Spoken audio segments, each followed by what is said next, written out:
Hello my dear friends, आप सबका welcome है आपके अपने चैनल वेब स्टूडियो में। तो फ्रेंड्स, आज के इस वीडियो में मैं बात करने वाली हूँ एसटीएससी वेलफेयर डिपार्टमेंट यानी अनुसूचित जाति जनजाति कल्याण विभाग की छुट्टियों के बारे में।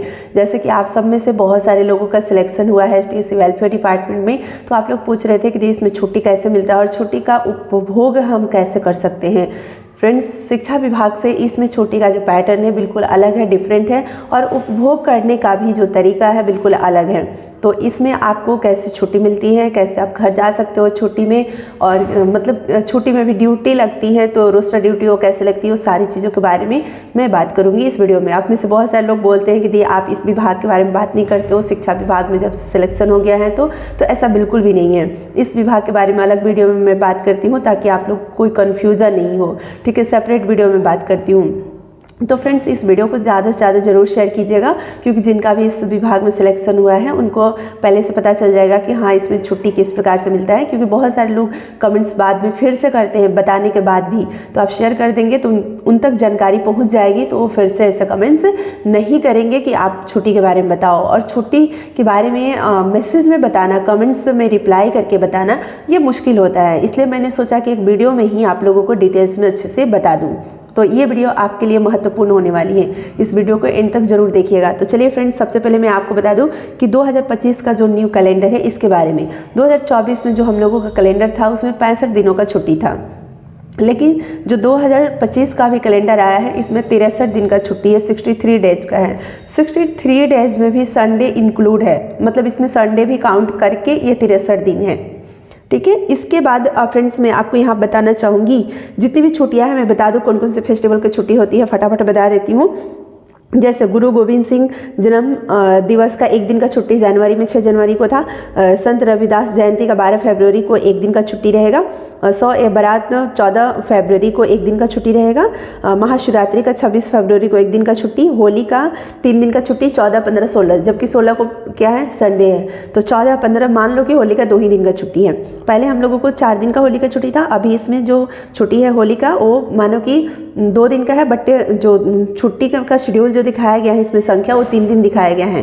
क्योंकि हमारे यहाँ संडे को भी आपको मुख्यालय में रहना पड़ता है, इसलिए संडे को भी आप घर जा रहे हो तो छुट्टी ही माना जाएगा कि आप छुट्टी में जा रहे हो, ठीक है। उसके बाद बिहार दिवस 22 मार्च को एक दिन का छुट्टी है।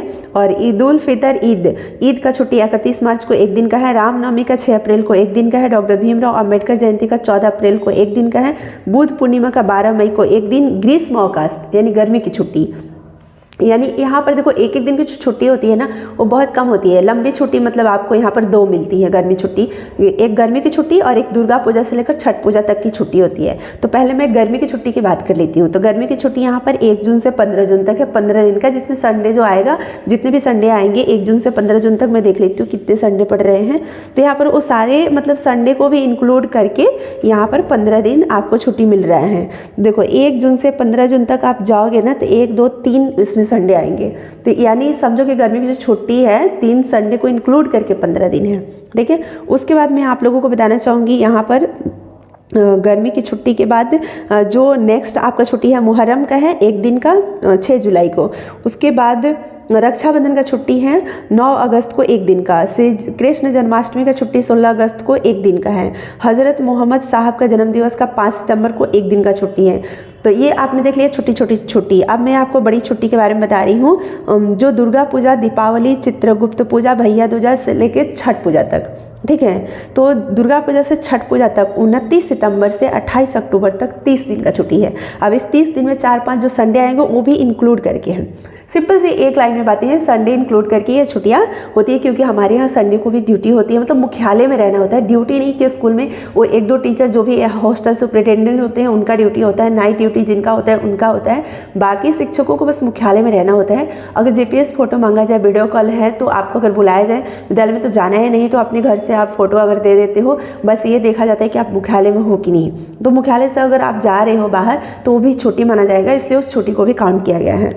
यही बात है और कुछ नहीं। उसके बाद 30 दिन की छुट्टी जो है वो आपको दुर्गा पूजा से छठ पूजा तक है, क्योंकि हमारे बच्चे जो होते हैं हॉस्टल के होते हैं तो घर जाएंगे तो फिर वो इतनी जल्दी आ नहीं जाते हैं कि वो 2-2 दिन की छुट्टी मनाकर वो आ जाएंगे। इसलिए इसके बीच में बहुत सारे फेस्टिवल पड़ते हैं, तो इसलिए लंबी छुट्टी यहाँ पर है। तो जो भी एक दिन की जो छुट्टियाँ होती है, बहुत सारी छोटी छोटी फेस्टिवल की जो छुट्टियाँ होती है ना, तो उसी को इंक्लूड करके बड़ी छुट्टी दी गई है।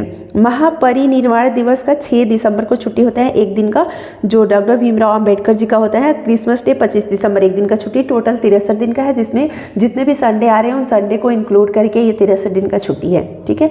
और उसके बाद मैं आप लोगों को बताना चाहूँगी कि इसमें 2 दिन ऐसे हैं, डॉक्टर भीमराव अंबेडकर जी का जो 14 अप्रैल को जन्मदिन दिन मनाया जाता है और 6 दिसंबर को उनका महापरिनिर्वाण दिवस मनाया जाता है।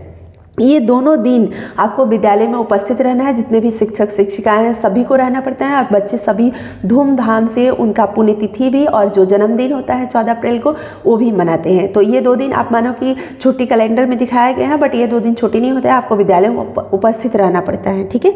तो ये आपने देख लिया। तो जो हमारा अनुसूचित जाति जनजाति कल्याण विभाग का छुट्टी है वो मैंने आपको एक्सप्लेन कर दिया, बता दिया। आई होप कि आप सभी लोगों को अब नहीं डाउट होगा। अब मैं आप लोगों को बता दूं कि जो लंबी छुट्टी होती है, चाहे वो होली की छुट्टी हो, कोई भी छुट्टी हो, तो जैसे होली की छुट्टी में सभी घर जाते हैं तो उसमें भी रोस्टर ड्यूटी लगेगा। अब 3 दिन की छुट्टी है तो अब 3 टीचर का तो लगेगा। अब उसमें से जो भी टीचर रेडी होंगे कि हाँ हम एक दिन कर लेंगे, एक दिन कर लेंगे, तो हो जाता है, ठीक है। मैनेज अपने आप में करना होता है, और अगर मैनेज नहीं कर पाते हैं तो फिर निकाला जाता है, ये लॉटरी निकाला जाता है, और लॉटरी में जिसका नाम आ जाएगा तो फिर उसके अकॉर्डिंग, मतलब आपस में मैनेज करने की बात होती है प्रिंसिपल और टीचर के बीच में कि कौन कैसे करेंगे। लेकिन 15 दिन की जैसे मान लो गर्मी की छुट्टी होती है तो उस छुट्टी में भी रोस्टर लगता है। जितने भी टीचर है, जैसे मान लो 5 टीचर है तो 3 दिन की ड्यूटी होगी। 15 टीचर जहाँ पर है तो 1-1 दिन की ड्यूटी होगी, और बीच में अगर किसी का ड्यूटी 1 दिन का भी पड़ा तो वो आकर उनको करना होगा, ठीक है। और जैसे मान लो 30 दिन की छुट्टी हुई दुर्गा पूजा से लेकर के छठ पूजा तक, तो इसमें भी रोस्टर ड्यूटी लगती है, और टीचर पर डिपेंड करता है कि आपके विद्यालय में कुल कितने टीचर हैं, तो उसके अकॉर्डिंग आपका ड्यूटी पड़ेगा। जैसे मान लो कि अगर 6 टीचर है तो 5-5 दिन का ड्यूटी पड़ेगा, 10 टीचर है तो 3-3 दिन का ड्यूटी पड़ेगा। इस प्रकार से 15 टीचर है तो 2-2 दिन का ड्यूटी पड़ेगा, 30 दिन का अगर छुट्टी है तो, ठीक है। तो इस रोस्टर ड्यूटी के दौरान संडे को भी आपको मतलब ड्यूटी करना होता है। संडे को भी आपको थंब लगाना पड़ता है। बायोमेट्रिक यहाँ पर है तो बायोमेट्रिक लगाना पड़ता है छुट्टी में भी, ठीक है। ये सारी चीज़ें हैं। तो फ्रेंड्स यहाँ पर जो छुट्टी है 63 दिन का पूरा उपभोग नहीं करने को मिलता है किसी भी शिक्षक को, क्योंकि रोस्टर ड्यूटी अगर मिलती है तो उसमें कुछ दिन तो आपको करना ही पड़ता है, और बीच में अगर आपकी ड्यूटी अगर मिल जाती है, जैसे मान लो 30 दिन की छुट्टी हुई और बीच में स्टार्टिंग में हमें छुट्टी नहीं मिला, बीच में हमारा रोस्टर ड्यूटी आ गया, तो हमें तो हमारा घर अगर दूर है, अगर अदर स्टेट के हैं तो फिर तो हमें आना पड़ेगा। तो आने में 1 दिन, जाने में 1 दिन, अगर 1-2 दिन की ड्यूटी है तो वो आप करते हो तो 5 दिन तो ऐसे आपका चला जाता है, ठीक है। तो ये चीज़ें मतलब यहाँ पर होते हैं। बाकी और दिन आप अपने घर पे हो, अब जहाँ आपको जाना है जाओ, ये एंजॉय करो। और इसमें यह है कि छुट्टी में भी अगर आपको घर जाना है तो जो सक्षम पदाधिकारी है उनसे आपको अनुमति लेना होगा। ये चीज़ इसमें मेंशन किया गया है। तो उसके लिए भी आपको एक एप्लीकेशन देना होता है। मतलब देखो, जाने से आपको कोई रोकता नहीं है, बट आपको एक एप्लीकेशन इन्फॉर्म करना होता है कि हाँ हम छुट्टी का उपभोग करने के लिए मुख्यालय से बाहर हम जा रहे हैं। एक फॉर्मेलिटी जो होता है ना कि हाँ करना है, ऐसा नहीं कि कोई आपको जाने नहीं देगा, सभी जाते हैं, लेकिन एक अनुमति लेकर आपको जाना होता है, ठीक है। मतलब इस विभाग में क्या है कि आप कभी भी कहीं भी संडे को भी अगर जाते हो तो अनुमति लेकर आप जाओगे। मुख्यालय अगर आप छोड़ रहे हो तो आपको अनुमति लेना है, ठीक है। और एसएल और सीएल की बात है तो हर महिलाओं को हर मंथ में लगातार 2 दिनों का एसएल मिलता है, और जो 16 सीएल होता है वो सभी को मिलता है, मेल फीमेल सभी को मिलता है। और बाकी फ्रेंड्स आप सबको पता है 15 दिन का पितृत्व अवकाश होता है, जो हर जगह होता है, हर सरकारी कर्मचारी के लिए होता है। और उसी प्रकार से मातृत्व अवकाश जो है 6 मंथ का वो होता है, ठीक है। तो ईएल वगैरह जो होता है वो 14 ईएल जो है वो हर साल ऐड होता जाता है 3 सालों तक। मतलब पहले था, इसमें अब कुछ चेंजेज हुआ है, लेकिन वो जो है प्रोबेशन पीरियड में नहीं मिलता है। ईएल जो है प्रोबेशन पीरियड के बाद मिलता है। प्रोबेशन पीरियड में केवल एसएल और आपको सीएल मिलता है, ठीक है। मेडिकल वगैरह जो लीव है वो प्रोबेशन पीरियड में अभी नहीं मिलता है, वो बाद में ले सकते हो, ठीक है। ईएल वगैरह भी बाद में। तो उन सब छुट्टियों के बारे में जो बिहार आचार संहिता है वो आप पढ़ सकते हो, ठीक है। तो वहाँ पर जो छुट्टी का जो नियम है, रूल्स है, वो सभी विभाग में इक्वल है। लेकिन ऐसे जो हॉलीडे का जो हमारा था ना शेड्यूल छुट्टी का, वो इस विभाग का अलग है और विभाग से जो हमने आपको बताया। आई होप कि आप सभी लोगों को सारी चीज़ें क्लियर हो गई होगी। Thank you so much friends. इस वीडियो में इतना ही, फिर मिलेंगे किसी और वीडियो में। और कोई अगर आपका मन में डाउट होगा और कुछ जानना चाहते होंगे इस विभाग के बारे में में तो आप कमेंट बॉक्स में कमेंट कर सकते हैं और मैं उस पर वीडियो लेकर आऊँगी। तब तक के लिए मैं यही कहना चाहूँगी कि आप सभी लोग अपना ध्यान रखिए, स्वस्थ रहिए, मस्त रहिए। Thank you so much.